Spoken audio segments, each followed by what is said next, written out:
Okay, so if you clicked on this video, you may have gotten clickbaited just a tad bit, but the truth is somewhat in there though. Anthony Cuevas Castro, superstar, I know. Kinda don't need to be told that anymore. So the number one CDL analyst hits the timeline again after an Optic match to give his thoughts, much to the enjoyment of Optic fans. So Ronnie Intel hits the timeline after Optic has an abysmal map 1 against G2 Minnesota where G2 outclassed them and did their homework. And all I said was takeaways, pinches, and he's useless. And as you could see, this was not met kindly by the viewers who see in the tweet. Got Ben J. Nassim timing in, no way, this is your take. Some guy named Zach, ... This is why Kenny laughed at you all year. Switch number one analyst to number one. Yeah. And then someone claiming I'm embarrassing a whole entire race of people. Hey guys, the routes that Shotzzy is taking is not really benefiting the team right now. Oh, but he's a 3-time world champ though. Hey guys, Shotzi's kind of getting twirled on right now. Not really doing much. Wait. But he's a 3-time world champ though. Yeah. I know, you can't really reason with Optic fans, which is why it's better to just kind of stare at them like this and just go about your day. But instead of telling you, why doesn't the number one CDL ESPN analyst show you? Because that's what I'm here to do.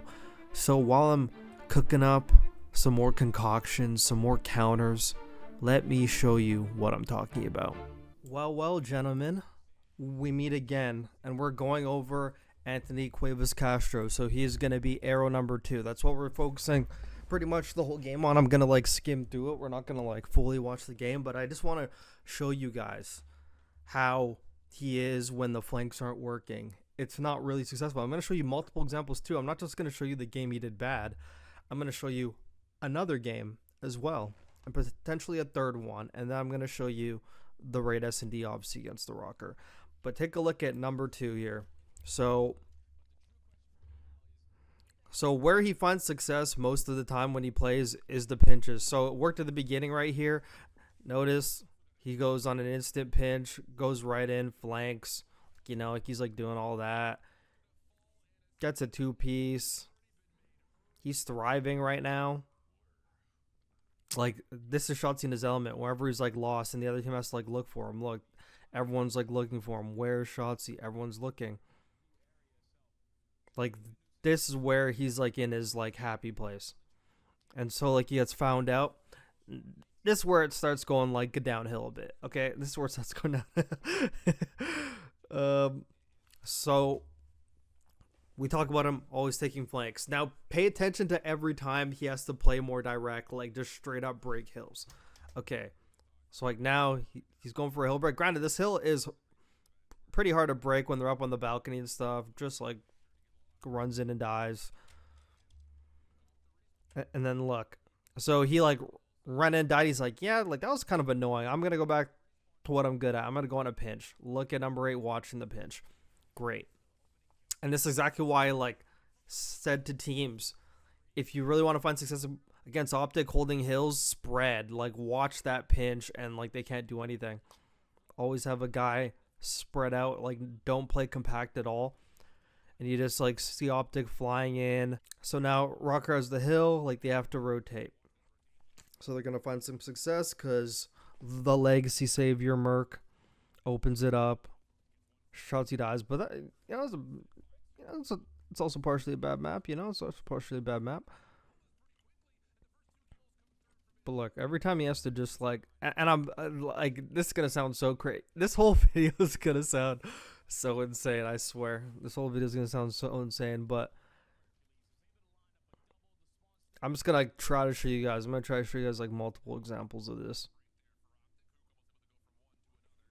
So right here, obviously he's going on rotation, gets found out. Right now he's on the hill. And look, every time you have to break through the front, granted, they're literally hard watching. Skies gets a crazy kill on him. I feel like Optic might ban this map after Colossus is out of like rotation, because they find it's harder for them to play this map when they're, I'm not gonna say it's like their win condition, but when it comes to hardpoint, Shotzzy being successful on flanks and pinches does a lot for them, and him being able to get lost. You can't really get lost on this map, especially when people are reading it, especially when they rotate the hills before you. There's not really much that you could do. Like, you actually get punished on this map, and that's where that's where Anthony does not find success. It's like on the hill, like he's not really doing it. Like, he's actually like not contributing anything. So like right now he has like 19 seconds and like all of it's like scrap time. Oh my god, accidentally hit a button. So like he has like 19 seconds, all of it's scrap time. Otherwise, like, if you actually think about it, from watching this so far, like, what has he actually contributed? He got a two-piece at the beginning on P2 and there's like 2 seconds left.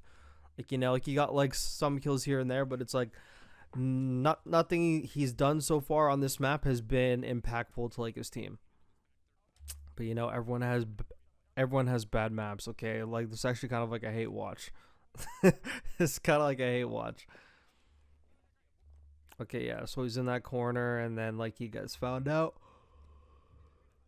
And pretty much this whole game, he's like, I'm gonna try to take like the same P1 route. Number 7's watching it. He gets some, and now look, like he has to play more direct. He literally just like dies. He's gonna probably shoot this guy in the back. Actually, no. Dashi said, "Nah, I'm gonna get that kill." G tries to go top broken, gets found out. I mean, just not having a good game. So I'm pretty much showing you like what happens when he can't pinch and he can't flank. I'm not saying it's like he can't do it, but when it's like not working, and like when he has to rely on just hitting from the front and playing basic, it's not his strong suit. Not saying he's a bad player. We all know his credentials. Okay, you don't need to repeat it to me. And like, he does have takeover ability. But you know, I just kind of want to show you guys where he finds most of his success from. It's straight up from pinches. And these type of maps are, I mean, obviously Optic's been dominating a lot lately, but these maps are common when Optic's always like on like the back foot and like they don't have control. Like, these types of maps are pretty common, like from Shotzzy. Happened a lot in Black Ops 6, to be honest, where it's like every route he was taking was just not working. That was just a matter of like every pinch, every flank he was doing not working, but that was because like the pace of the team was not up to match, and now like the pace got up to match, so now it's like working. But now, like, with the way like this game plays, this game's way different from Black Ops 6 now. It's like a different animal where everyone has to contribute in this game, not just like the roles aren't as set as they were in Black Ops 6. Everyone has to do more, you know? On rotation, he really took that flank. Got a kill. Look, like, this is prime Shotzzy right here. Like, right where he can get lost, where he's like shooting people on the side. They don't know where he is. This is prime Shotzzy right here. And look, it like wins his team like the hill. Like, that's like Shotzi's like superpower. That's his real superpower, if it's actually working.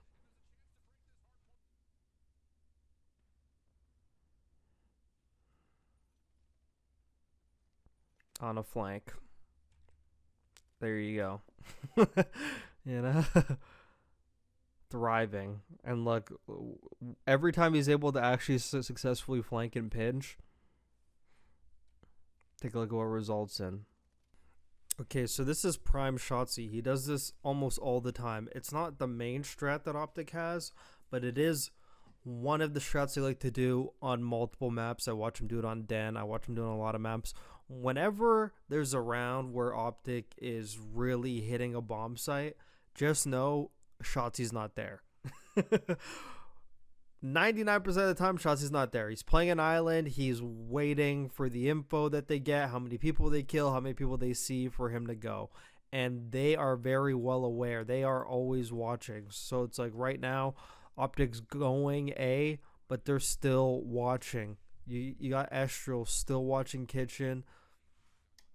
still watching B because like they know how Shotzzy plays. Even though all this is going down on ring, they're calling it out. There's nades, there's fire going down. Look, they're still watching it. Like optics, like already pushed up on A, still watching it. And now, since they didn't see him, they said we're gonna deal with this, and then we're gonna instantly turn around and we're gonna deal with them after. So right now they're dealing with the immediate pressure, and they get him. And take a look at number 5. After they get those 2 kills, they're like, "Yeah, Shots is gonna come any moment." He's literally sprinting to go meet him. Off of no info, just instinct. Just know Shots is gonna push that. Okay, so Shotzzy loves going mid on this map. On defense, he loves it. He already did it the first time. He got caught off on the pool side. I didn't show that round because I don't want to super duper nitpick. I mean, like, he just went down the stairs and they read it. You could call it a pinch if you want. But so they got the info on Shotzzy, and notice how they didn't bite to his bait. When you don't bite to his flanks, and I mean, you could say they were playing around him because they saw him there and they were pretty much saying, we're not going to do anything. We're just going to wait. If I had to give Optics some advice for the future, even though I don't want to give him advice, when they find out where Shotzzy is, I kind of feel like that should be like a green light for everyone else on your team to just like apply pressure. And that would open up room like for Shotzzy to end up being able to do a flank. But if they see Shotzzy, they're just not going to move. And if they don't move, then, you know, you could say it's a benefit because you're wasting their time and they're going to plant the bomb super late. But you could also say they're not biting the bait at all. And my positioning is pretty much almost like useless. Like, Shotzi's pushed up and they had the info on him. Like, somebody else like should have tried to take space. Like, imagine if there's a person in ring right now and now like there's like fire going on. Now takes so much attention away. But the fact that he's pushed up and they know he's there and no one else is doing anything, I mean, it kind of just makes his current position pretty useless. And then, like, I think he, like, saw a guy over at B or, like, what? I'm not sure what. It looked like I'm not sure if he heard him or fucking something. He must have heard him or something. And then that's when he gets, like, shot in the back and gets caught off. And then, whatever. You can say what you want. Merc, defuse, don't care. All right. So now Shotzzy again. Pushed up offense. Look, going for flank. Like, Skies, not completely sure if he actually read this one. Not completely sure, but he clearly anticipated it because he got his shots up before Shotzzy, and he beat him to the punch. So it's like that's all like Shotzzy does is like try to flank an S&D. And there's like one round that's like really, really like crazy. Like one round that really just highlights every point I'm trying to make. So this one is my favorite round. This one's my favorite round out of all of them. So Shotzzy goes A. Number 8, Kremp spots him, tags him. He's super duper one shot, 7 HP. And he calls it out to Mamba like, yo, he's mid, he's one shot. Mamba turns and just take a look at how this round plays out. Mamba quite literally just waits for Shotzzy the whole time because you know Shotzzy likes to play mid already from the other times he's been going mid on defense already. He's been going mid all the time. Take a look at Mamba just constantly waiting, just waiting, just waiting. Not even showing himself in mid, just waiting. He knows Optics over at A, but he knows Shotzzy is going to play this island because no one else is like seen him waiting. And then look, finally gets a great timing and gets shots. He just outweights him, outpatients him. That was the prime round where I'm just like, okay, if this guy's not pinching, he's not doing anything. All of his defenses, he kept pushing mid, and there was rounds where Rocker just decided to just like bully mid, and Shotzzy couldn't make it past kitchen. So take away his flanks, especially in S&D, and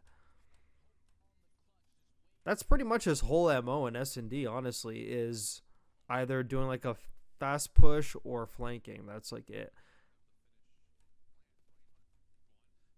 His whole thing is around like infiltrating. And look, they know Shotzzy goes mid. There's Mamba again, just waiting for it. So notice how they pretty much lock down both sides. He can't flank from this side. They're already pushed up A. The only place he could flank is mid. Like they watch it. and they get that kill on him. And they also get Hook as well. If we want to as well, we can even highlight the first part of this game.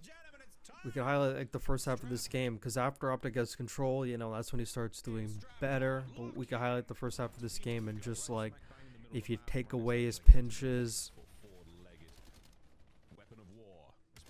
a little bit different of a player. Like, let's just say that. So right now, him and Hook like pinching this P2 side.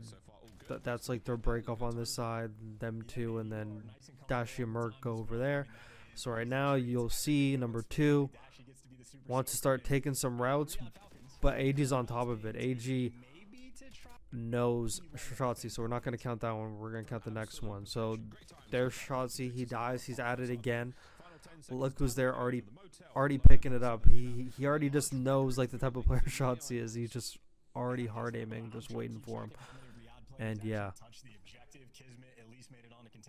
so he's on a pinch, but AG actually reads that, then he dies. Okay, but look, now it's just like holding. Optics has to hold. He's like on like the stair heady, sides towards the balcony. He loses the Kismet. It was probably on a heady anyway. Kismet's probably on a heady. Yeah, my bad for the yawning. And then he just spawns, dies right again. And then this time he tries to slide chow the hill. Does not work. So not off to a great start. Spawns on a pinch. You would think he's going to get this kill, but it's actually another person that gets it. So unfortunate for him. And then he goes prone. Look who's reading it. AG once again. And then here's Shotzzy over here trying to break from the front side. And no flanks involved. And no success. No, I'm just trolling now, huh? I'm just trolling now. Yeah, but there's a hint of truth in this. There's a hint of truth in this. Once again, trying to throw from the front. I think there's a point in time where he actually pops a 2-piece. I think it was on the next one. So right there, he like tries again. Does not work.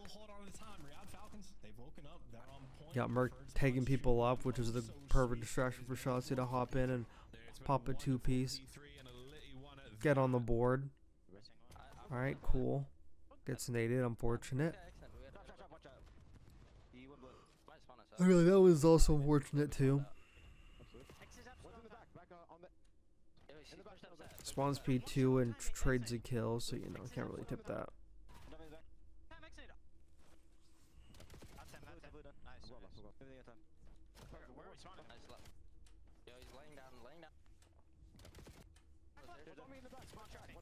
I just want to highlight the best of Shotzzy, by the way. Like, this is the type of Shotzzy who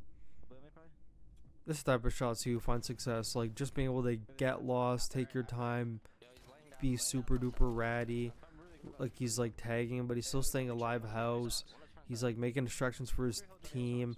He's re-pinching, flanking, pops too. It's on scrap, but you know what? It keeps Falcons all the way in the back.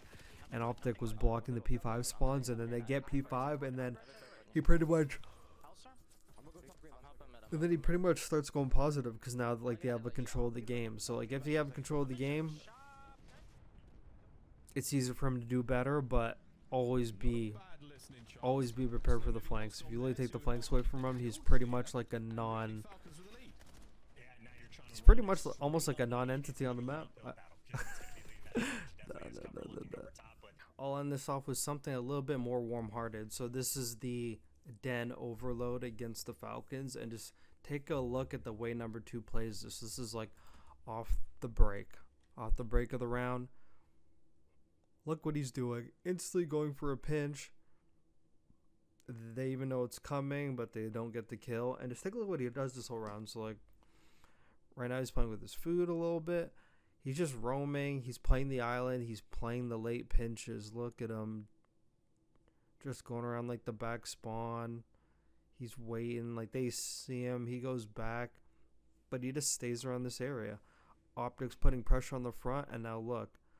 Optics putting pressure on the front. Now he's going to be like, you know what? It's actually time to hit this. And he hits this. And he's just roaming.